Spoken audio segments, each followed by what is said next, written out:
It Works by R.H. Jarrett, the famous little red book that makes your dreams come true. A clear, definite, common-sense plan of accomplishment.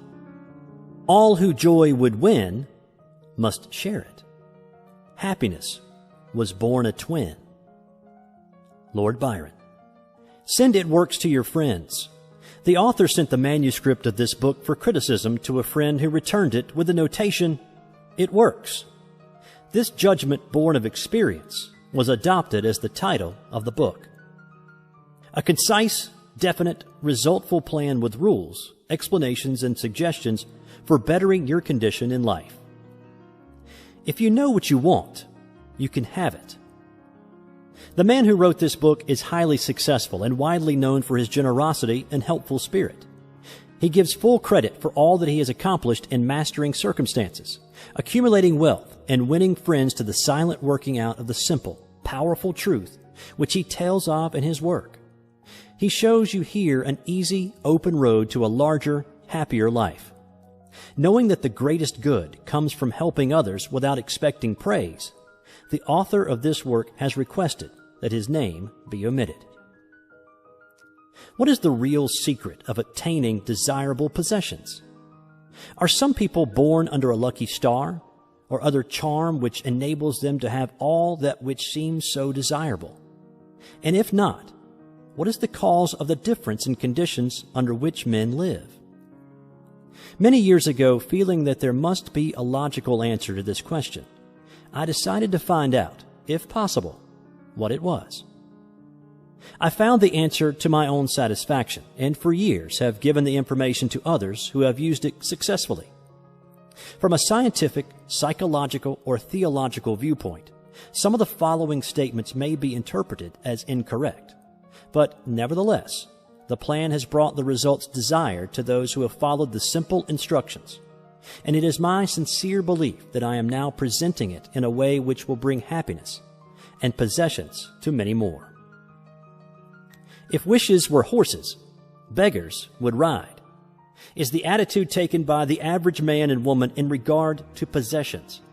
They are not aware of a power so near that it is overlooked, so simple in operation that it is difficult to conceive, and so sure in results that it is not made use of consciously or recognized as the cause of failure of success.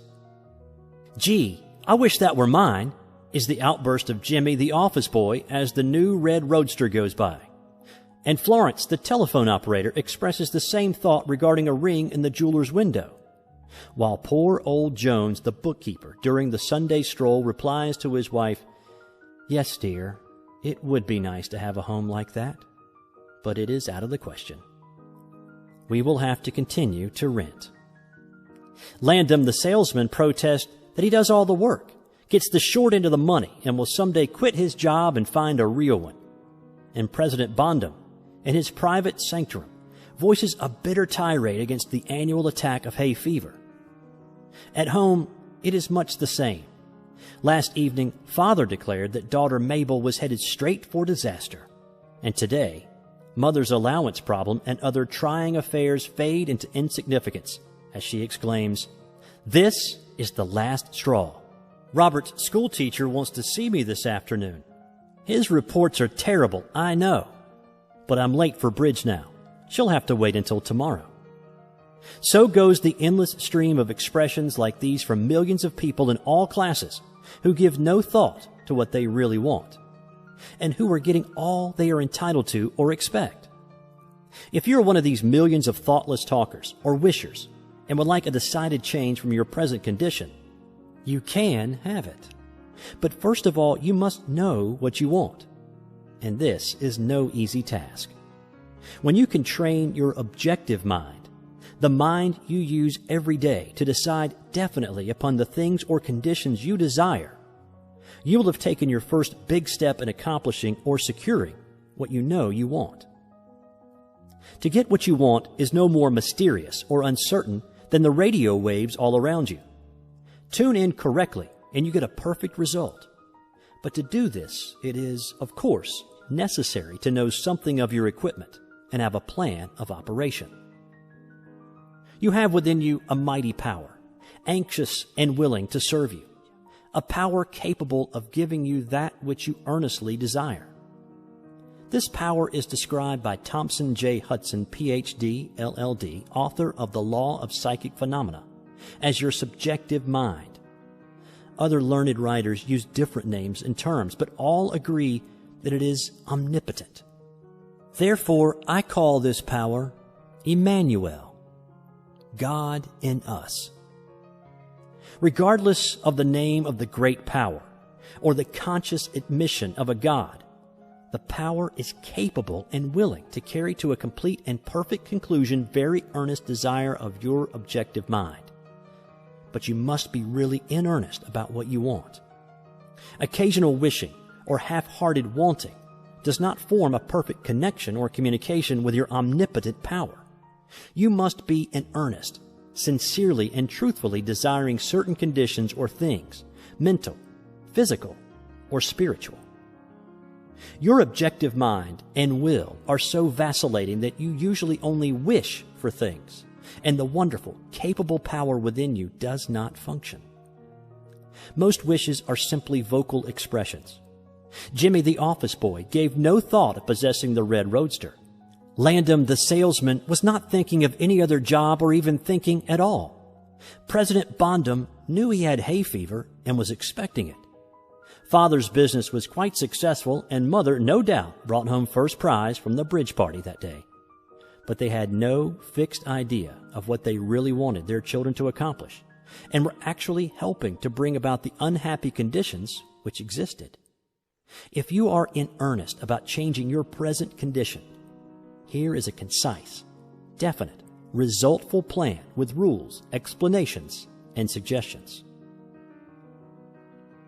The plan.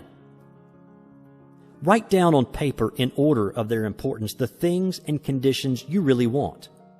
Do not be afraid of wanting too much. Go the limit in writing down your wants. Change the list daily, adding to or taking from it, until you have it about right.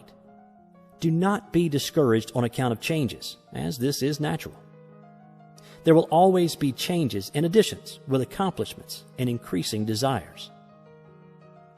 3 positive rules of accomplishment. 1. Read the list of what you want 3 times each day, morning, noon, and night. 2. Think of what you want as often as possible. 3. Do not talk to anyone about your plan except to the great power within you, which will unfold to your objective mind the method of accomplishment. It is obvious that you cannot acquire faith at the start. Some of your desires, from all practical reasoning, may seem positively unattainable, but nevertheless, write them down on your list in their proper place of importance to you. There is no need to analyze how this power within you is going to accomplish your desires. Such a procedure is as unnecessary as trying to figure out why a grain of corn placed in fertile soil shoots up a green stalk, blossoms, and produces an ear of corn containing hundreds of grains, each capable of doing what the one grain did. If you will follow this definite plan and carry out the 3 simple rules, the method of accomplishment will unfold quite as mysteriously as the ear of corn appears on the stalk, and in most cases, much sooner than you expect. When new desires, deserving position at or about the top of your list come to you, then you may rest assured you are progressing correctly. Removing from your list items which at first you thought you wanted is another sure indication of progress. It is natural to be skeptical and have doubts, distrust, and questionings. But when these thoughts arise, get out your list. Read it over. Or if you have it memorized, talk to your inner self about your desires until the doubts that interfere with your progress are gone. Remember, nothing can prevent your having that which you earnestly desire. Others have these things. Why not you? The omnipotent power within you does not enter into any controversial argument. It is waiting and willing to serve when you are ready. But your objective mind is so susceptible to suggestion that it is almost impossible to make any satisfactory progress when surrounded by skeptics.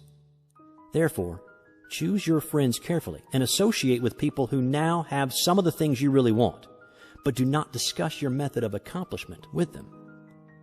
Put down on your list of wants such material things as money, home, automobile, or whatever it may be, but do not stop there. Be more definite. If you want an automobile, decide what kind, style, price, color, and all the other details, including when you want it. If you want a home, plan the structure, grounds, and furnishings. Decide on location and cost. If you want money, write down the amount. If you want to break a record in your business, put it down. It may be a sales record. If so, write out the total, the date required, then the number of items you must sell to make it. Also list your prospects and put after each name the sum expected. This may seem very foolish at first, but you can never realize your desires if you do not know positively and in detail what you want and when you want it. If you cannot decide this, you are not in earnest. You must be definite, and when you are, results will be surprising and almost unbelievable.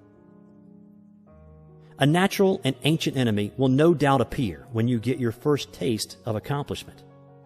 This enemy is discredit, in form of such thoughts as, it can't be possible. It just happened to be. What a remarkable coincidence. When such thoughts occur, give thanks and assert credit to your omnipotent power for the accomplishment.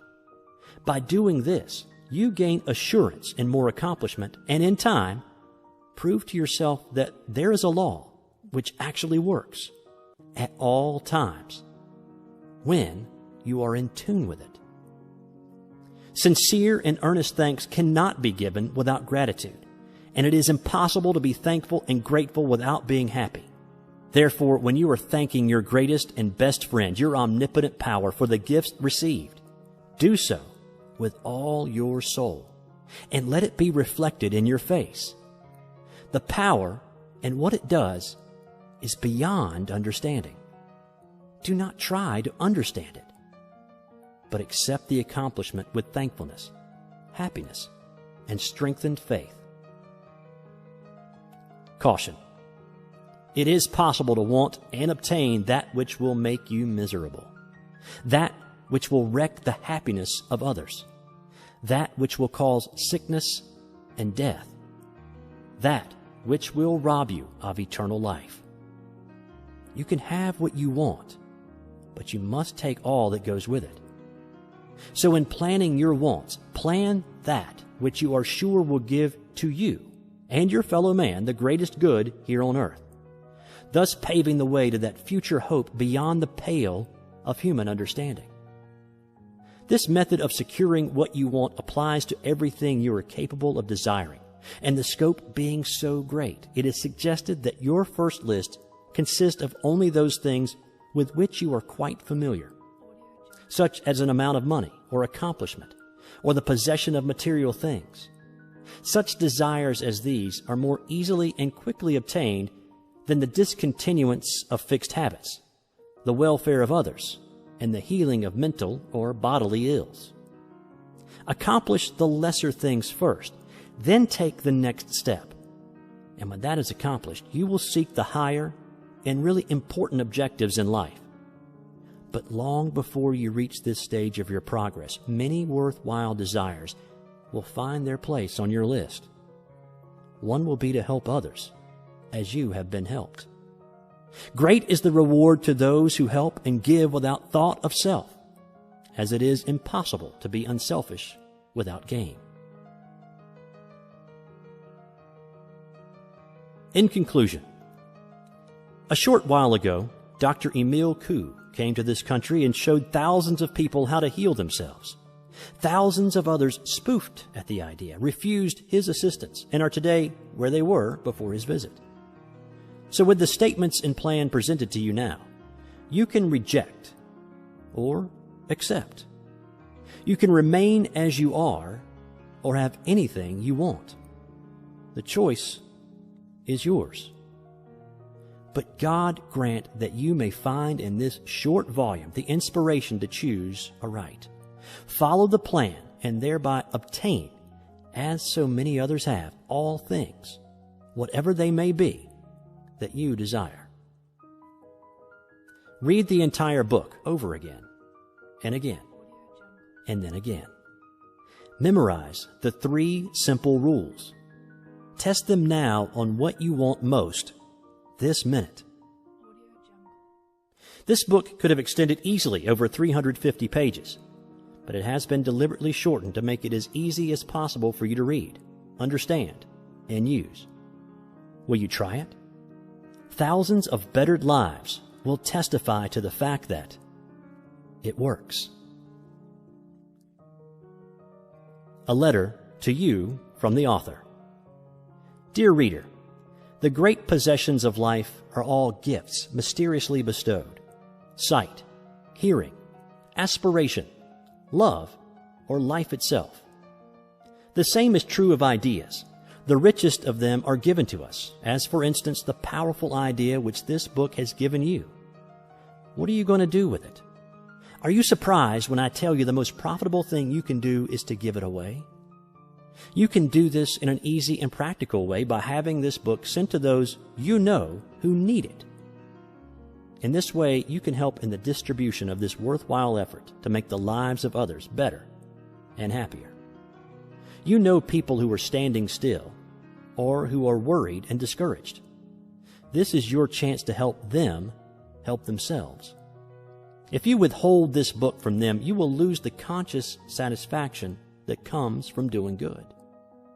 If you see that they get this book, then you put yourself in line with the law of life, which says, you get by giving.